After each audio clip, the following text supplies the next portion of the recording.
Assalamualaikum warahmatullahi wabarakatuh. Kami dari kelompok 1 ingin mempresentasikan sebuah materi yang berjudul Tahapan Perencanaan dan Perancangan Taman. Di dalam tahapan perencanaan dan perancangan taman, terdapat kegiatan perancangan landscape yang terdiri dari 1. Perencanaan landscape atau landscape planning. Yang kedua ada perencanaan tapak atau set planning.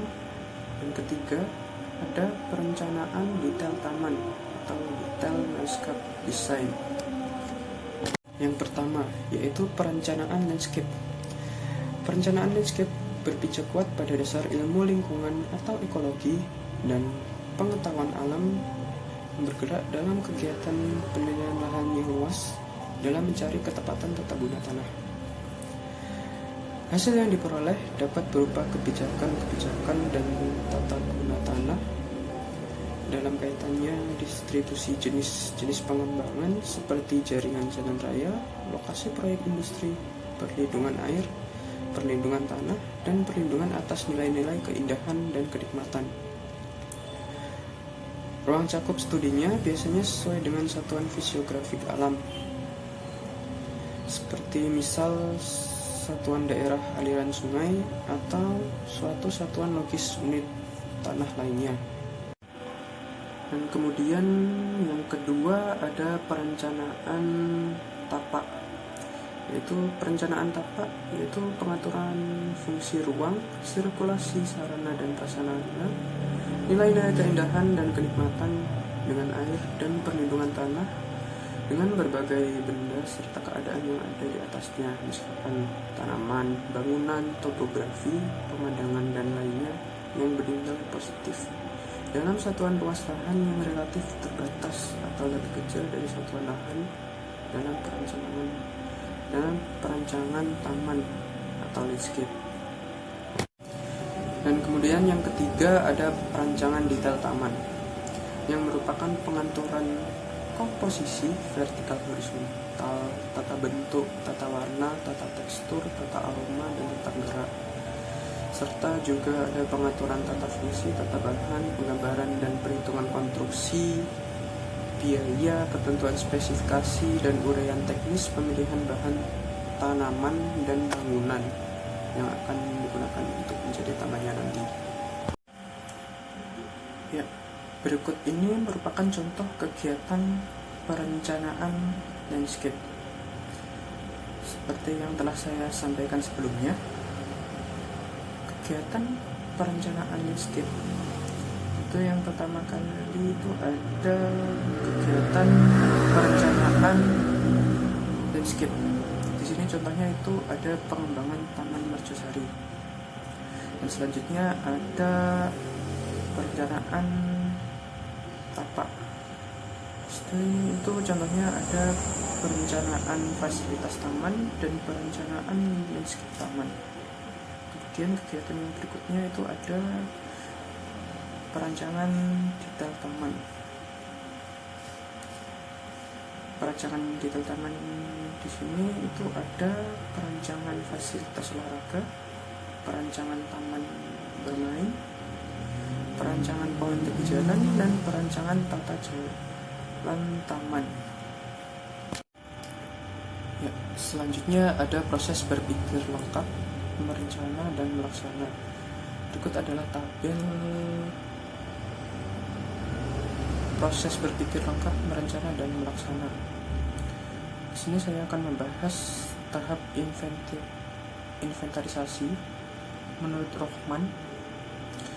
Itu tahap inventarisasi merupakan tahap pengumpulan semua data terkait tapak atau lokasi pembuatan taman, baik yang bersifat fisik, teknis, sosial, maupun ekonomi. Informasi yang dikumpulkan terdiri dari informasi di dalam tapak dan di luar tapak yang masih berhubungan dengan pengembangan tapak.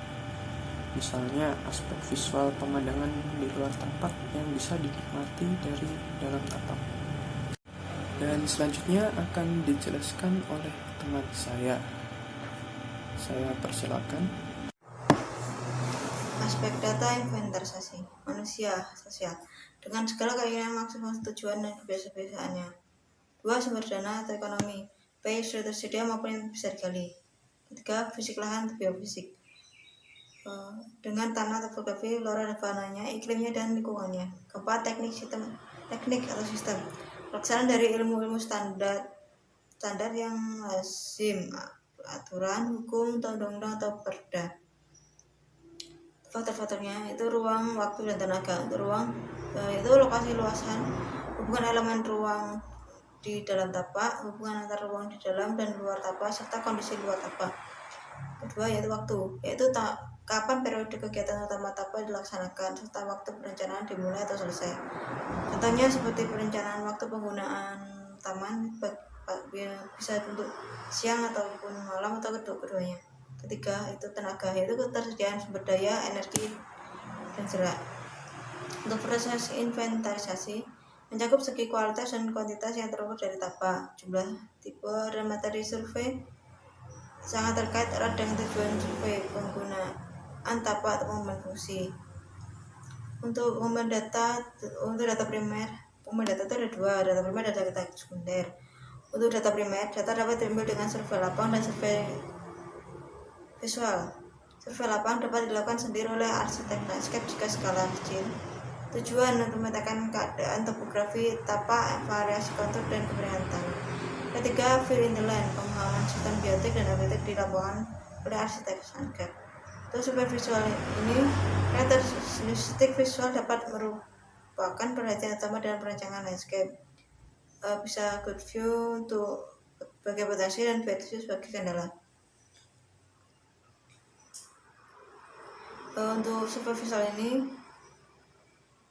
bisa membuat sketsa tapak dengan gambaran titik pengamatan visualnya. Bisa dibantu dengan pemotretan dengan kamera digital. Untuk data primer, data dapat dimulai dari survei kondisi. Kemudian untuk data primer lagi ada survei kondisi ekologi dan survei tanah. Data tentang sumber daya pada tapak, terutama terkait dari flora dan fauna, kualitas maupun kuantitas. Survei tanah, penting mengetahui sifat tanah, pengambilan sampel tanah pada kedalaman 1 hingga 2 meter, kemudian diuji laboratorium. Kedalaman topsoil, kandungan batuan, pH tanah, tipe tanah. Untuk data sekunder dapat berupa peta, fotografi, rekaman data, dan kendala hambatan. Untuk peta berupa rekaman data geologi, topografi, klasifikasi lahan, atlas klimatologi, dan lain-lain. Disajikan dalam bentuk peta dengan berbagai skala.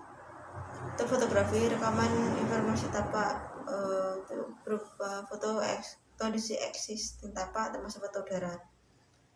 Rekaman data iklim dari BMG, curah hujan, suhu udara, lama penyinaran matahari, dan arah kecepatan angin. Kendala dan hambatan berupa peraturan tata guna lahan dan syarat-syarat.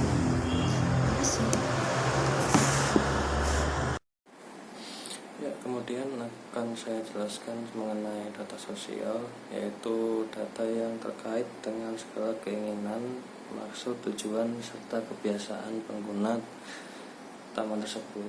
Jadi seperti contoh pada taman rumah tinggal, itu kita harus memiliki data penghuni rumah yang keinginannya bagaimana nanti dibuat tamannya, kemudian kebiasaannya dari penghuni rumah tersebut, dari pagi, siang, malam itu bagaimana, terus kebutuhan aktivitas yang diperlukan pada taman tersebut, taman itu fungsinya untuk apa nanti, terus seringnya dipakai pada saat apa. Kalau misalnya pada saat malam ya kita buat tamannya sesuai kondisi pada malam tersebut, mungkin bisa kita tambahin lampu-lampu tersebut. Kemudian contohnya lagi taman kampus, sebagai pengguna taman kampus itu ada dosen, ada karyawan di kampus tersebut, ada mahasiswa. Itu kita harus ketahui gimana pengennya si pemilik ini untuk menjadikan taman kampus itu seperti apa, kebiasaan dari penghuni kampus tersebut bagaimana, sama seperti taman rumah tinggal tadi. Kemudian pada penyajian hasil survei itu bisa berupa pada peta lokasi, peta dasar, peta kontur, dan peta kemiringan. Kemudian data sosial itu meliputi slide selanjutnya itu menjelaskan soal data sosial yang meliputi jumlah penghuni, kemudian usia penghuni tersebut, kemudian kebiasaan di taman tersebut nantinya akan seperti apa, kemudian kebutuhan untuk aktivitas tamannya tersebut, kemudian ada data ekonomi yang dimana itu terkait dengan biaya pembuatan taman sama biaya dari soundscape-nya, hardscape-nya apa aja, terus biayanya berapa, itu diperlukan juga.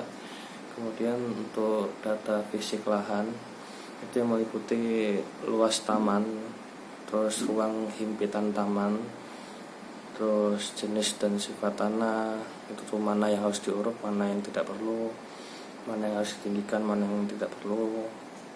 Kemudian dari irigasi pengairannya gimana, karena taman itu kan pasti ada tanamannya. Kemudian jenis-jenis vegetasi yang diperlukan. Kemudian ada data teknik yaitu GSB, garis sepadan bangunan, yang itu membatasi jarak terdekat bangunan terhadap tepi jalan. Jadi dihitung dari batas terluar saluran air kotor. Kemudian air kotor atau kalau enggak batas luar muka bangunannya itu apa. Jadi istilahnya sebagai pembatas ruang jarak bebas minimum dari bidang terluar suatu masa bangunan terhadap lahan yang dikuasai. Kemudian koefisien dasar hijau yang dimana itu area yang tidak boleh ditutupi oleh bangunan. Kemudian ada resapan air tanah. Kemudian di slide selanjutnya di situ ada gambar sketsa tapak dari sebuah taman. Di situ ada jelasan dari pembuatan taman tersebut, dari penggunaan tanamannya, itu harus menggunakan tanaman apa, terus posisinya harus di mana, terus dari teras juga visualnya harus bagaimana terlihatnya. Itu semuanya ada di sketsa existing tapaknya tersebut. Jadi masing-masing yang kita taruh di situ itu ada catatannya, ada penjelasannya, maksud dan tujuannya itu seperti apa. Begitu juga ada slide selanjutnya yang Brisbane City Site Filling, itu tata kotanya yang kita melihat di situ ada keterangan trafiknya, terus ada keterangan angin, arah anginnya itu, terus daerah yang tertutupi naungan itu seperti apa, itu kita bisa melihat di situ. Ya, sekian dari saya, terima kasih. Saya akan menerangkan di slide selanjutnya, yaitu di gambar pertama. Nah, di geometrical shapes ini dia menerangkan masalah bentuk yang kontras dan memiliki garis lengkung. Di sini gambar juga memiliki keterangan kalau arsitekturnya dia ada dua, yaitu historik pada tahun 1928 dan untuk yang modern 2001. Untuk hard materialnya dia menggunakan smooth tekstur atau tekstur yang halus. Di sini juga menerangkan dia menggunakan semak, tapi dilihat pada sudut pandang kita sehingga dia memiliki garis lengkung yang jelas dan kalau dilihat dari kita pun terlihat nyata. Untuk yang kedua yaitu jalur sepeda dengan terdapat di situ tunawisma. Di sini kita lihat bahwasanya itu di bawah motorway atau jalan tol. di sini sudah memiliki keterangan, yaitu traffic noise atau kebisingan dari lalu lintas dari bagian atas. Untuk tanda panah ini itu menerangkan bahwasanya itu jalur dari sepeda dari arah yang atau bisa disebut kalau di sini 2 jalur. Juga ada penulisan yaitu wealth dan poverty, yaitu kesenjangan sosial dari kaya dan yang miskin atau homeless. Itu dia di sini sebutnya homeless atau poverty. Di sini juga keterangan masalah strong wind, yaitu angin berembus dari kiri ke kanan dengan kuat dan dingin. Untuk gambar ketiga bisa kita lihat enclosed formation. Enclosed formation ini adalah formasi tertutup untuk di Indonesiakannya. Dan di sini bisa kita lihat untuk keterangannya, di sini no sun atau tidak ada cahaya matahari. Anginnya kencang dari arah kiri ke kanan,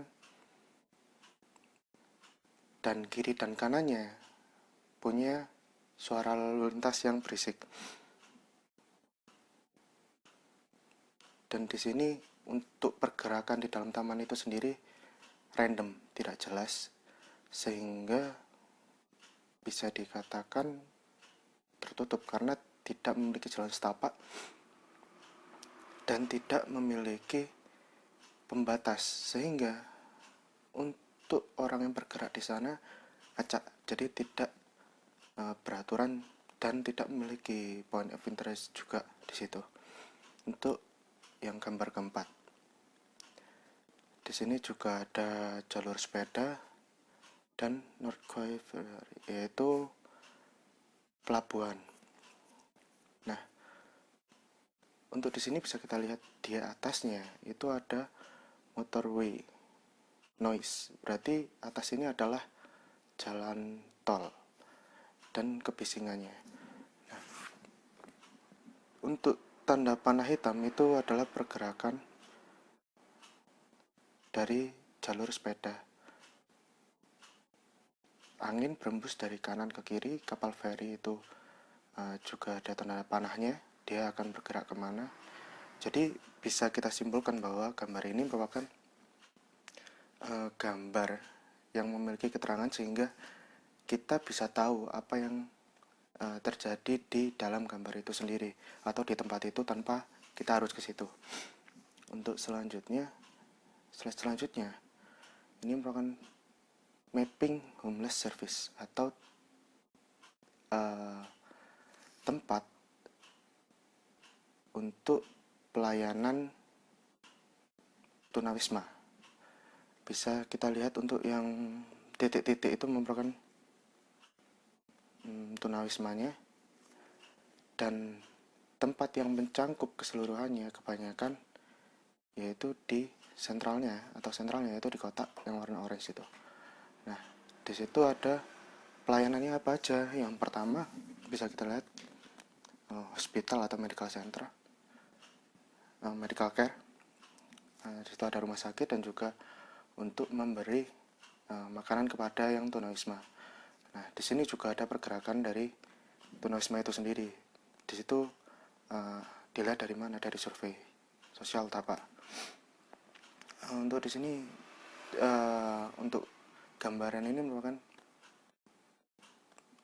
digunakan untuk mengetahui tempat sentral mana atau titik mana agar penyebaran dari tunawisma itu sendiri bisa dijangkau oleh keseluruhan, dijangkau oleh senternya ini, yaitu rumah sakit ataupun tempat untuk memberikan makan mereka. Untuk selanjutnya yaitu hasil dari survei sosial, yaitu penggunaan lapangan pusat kota. Di pusat kota ini pun memiliki lingkungan fisik ataupun pendukung atau support penyokong. Di sini terdapat proteksi pada saat musim panas, musim dingin, lalu ada penjagaan, penyimpanan barang, lalu ada tempat untuk human, untuk manusia, atau interaksi sosial lah, tempat untuk berinteraksi. Ada juga penyimpanan air, ada juga yang terakhir yaitu untuk agar tidak bosan. Jadi di situ ada seperti halnya tempat permainan kah atau dan sebagainya. Lalu yang tengah ini menggambarkan tentang situasi pada saat beberapa event atau kegiatan. Di sini ada pada saat New Year untuk skate, untuk event skate, ada juga untuk penjualan hasil tani, ada juga lunchtime untuk tempat makan pada saat bekerja atau stres. Di situ ada juga pada saat winter, musim dingin, pada saat malam. Nah, untuk denah ini menurut saya biasa digunakan koordinator lapangan untuk mengetahui titik-titik mana yang digunakan atau tidak. Tapi kita juga harus mengetahui gimanakah desain yang cocok untuk kegiatan tersebut, apakah itu bagus dan indah yang digunakan agar masyarakat bisa hadir di tempat itu, karena ini merupakan lapangan dari pusat kota. Begitu presentasi dari kami. Assalamualaikum warahmatullahi wabarakatuh. Jangan lupa untuk di rumah aja.